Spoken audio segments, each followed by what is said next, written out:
Hello दोस्तों, आपका स्वागत है आज की वीडियो में। आज हम बात करने जा रहे हैं आप ऑस्ट्रेलिया में कोर्स कैसे चेंज कर सकते हैं। और ये प्रोसेस बिल्कुल भी मुश्किल नहीं होता, बहुत ही आसान होता है। और इतना आसान है कि आप इसको खुद ही अप्लाई कर सकते हैं without getting help of any agent here in Australia. तो आपको किसी एजेंट की हेल्प लेने की कोई ज़रूरत नहीं है, आप अपने ही बलबूते पर कोर्स चेंज कर सकते हैं। सारी इन्फॉर्मेशन इसके बारे में आपको यहाँ से प्रोवाइड होने वाली है। तो एक चीज़ का जो आपने ध्यान रखना है, वो रिक्वायरमेंट होती है कि आप यहाँ पे जब भी किसी कोर्स पर आते हैं तो मिनिमम 6 महीने तक आपको एक कोर्स जिसमें आप आए हैं वो स्टडी करना होता है। अगर आप 6 महीने से पहले ही किसी एजेंट के कांटेक्ट में आते हैं और अपना कोर्स चेंज करने की कोशिश करते हैं तो सीधा सीधा इसका यही मतलब हो कि आप डिपोर्ट कर दिए जाएंगे, बिकॉज़ ये आपके वीज़ा कंडीशंस के ख़िलाफ़ है। आप यहाँ पर आकर सीधा किसी एजेंट से मिले और उन्होंने आपको सजेस्ट किया कि हाँ आप कोर्स चेंज कर दो, ट्रेड कोर्स में कुकरी और बाकी सभी कोर्सेज में जाओ, तो वो आपके लिए बिल्कुल भी हेल्पफुल नहीं होगा। बिकॉज़ आपके चांसेस डिपोर्ट होने के 100% हो जाएंगे। बिकॉज़ अब ऑस्ट्रेलिया इस चीज़ को टॉलरेट नहीं कर रहा, क्योंकि अब ऑस्ट्रेलिया कहता है कि 6 महीने तक आप वही कोर्स पढ़ो जिसमें आप आए हैं। और 6 महीने का जो हम कहते हैं कि स्टडी होती है ऑस्ट्रेलिया में, वो सिर्फ कहने की बात है। स्टडी सिर्फ 3 से 4 महीने की होती है। जैसे मान लीजिए आपका कोर्स स्टार्ट हो गया, क्लासेस स्टार्ट हो गई हैं जुलाई में, पर आपका कोर्स एंड हो जाएगा अक्टूबर में। तो ये कितने मंथ हुए? जुलाई, अगस्त, सितंबर, अक्टूबर। तो ये सिर्फ 4 ही मंथ बनते हैं और इसके बीच में आपका जो स्टडी का पीरियड होता है वो ख़त्म हो जाता है। एंड बाकी का जो टाइम बचता है, तो नेक्स्ट इनटेक मान लीजिए आपका फेब इनटेक बनता है, मतलब कि क्लासेस स्टार्ट होती है नेक्स्ट सेमेस्टर की, सेकंड सेमेस्टर की फेब में।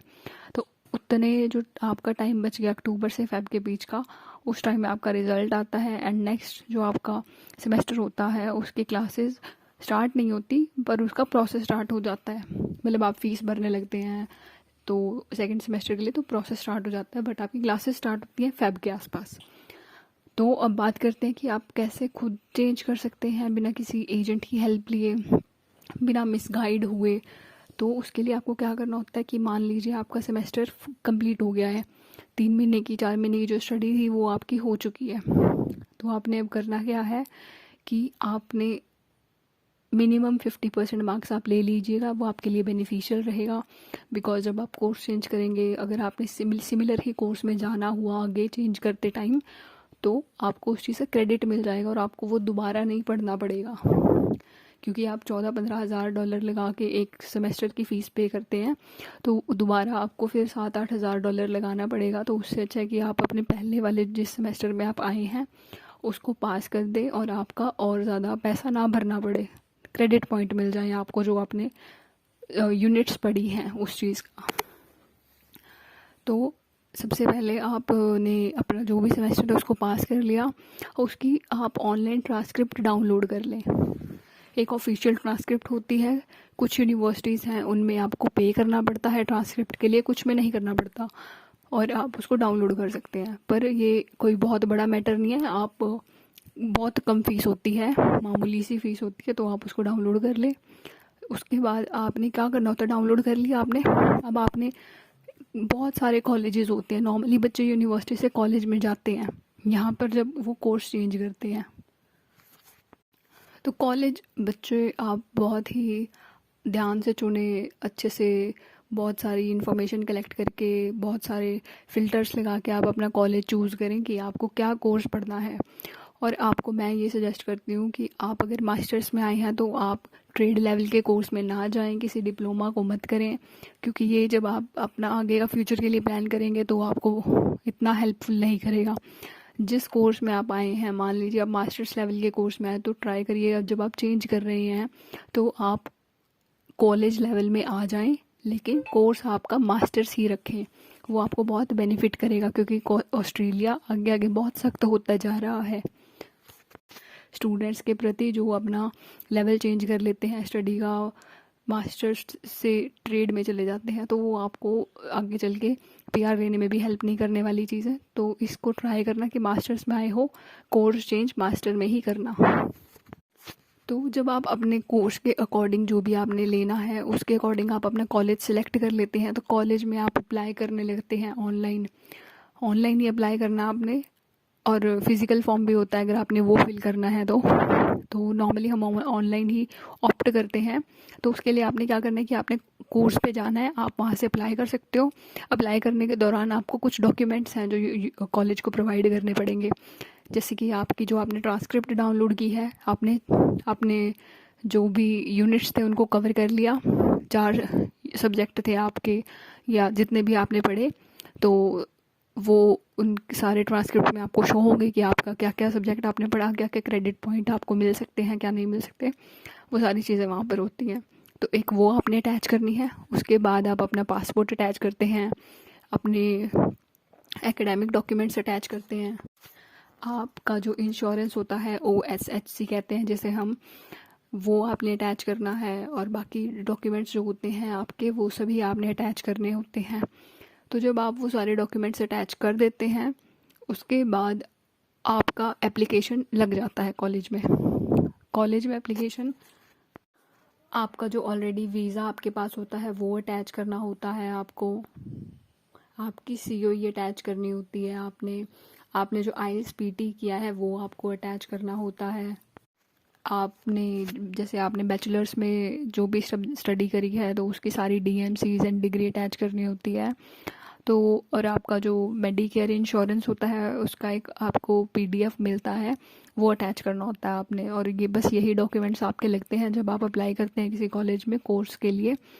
तो COE इसलिए करते हैं ताकि यूनिवर्सिटी को पता चले कि आपने स्टडी की है, इतने टाइम तक आप इनरोल्ड थे, आप ऐसे ही नहीं कि आप आए और बस आपने चेंज कर दिया। कॉलेज भी अब इस चीज़ को एक्सेप्ट नहीं कर रहे हैं, तो ज़रूरी है, आपके लिए मैंडेटरी हो चुका है कि आप 6 महीने बाद ही चेंज करें, अदरवाइज़ आप डिपोर्ट हो जाएंगे।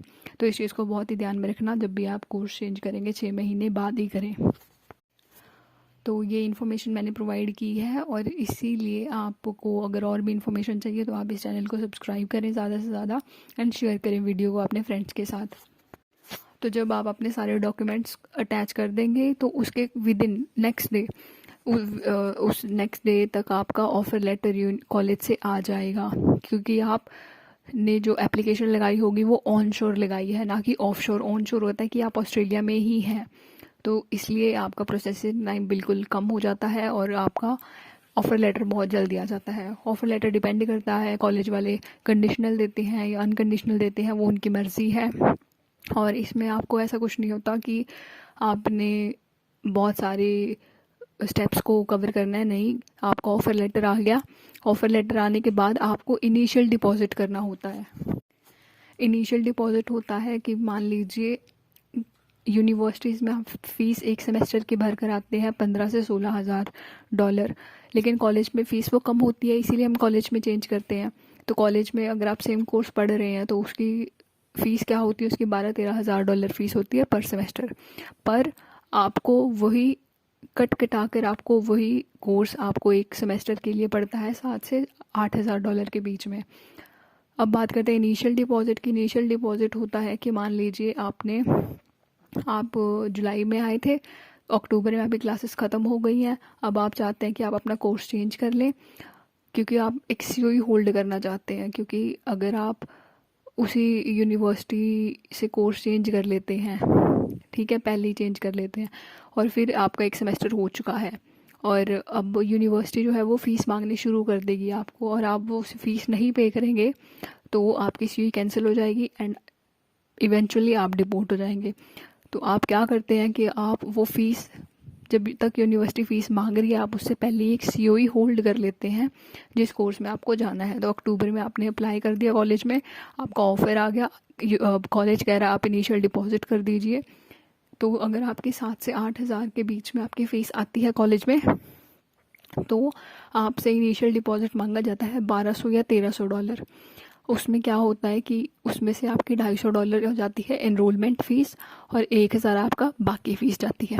तो आपको बहुत ज़्यादा पे नहीं करना होता, सिर्फ 12 या 1300 डॉलर के बीच में पे करना होता है।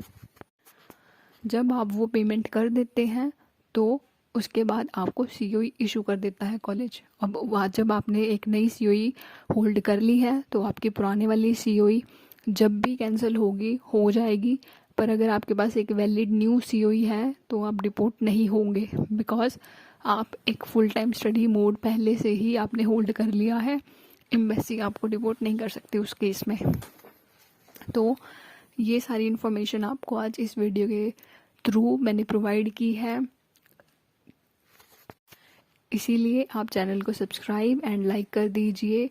एंड आप अपने फ्रेंड्स के साथ भी शेयर करें इस वीडियो को, बिकॉज वो भी कहीं ना कहीं बाहर आकर स्टडी करना चाहते हैं, अपना फ्यूचर बनाना चाहते हैं। So please share and subscribe. So thank you for watching this video. Bye. We will meet in the next video. Have a good day.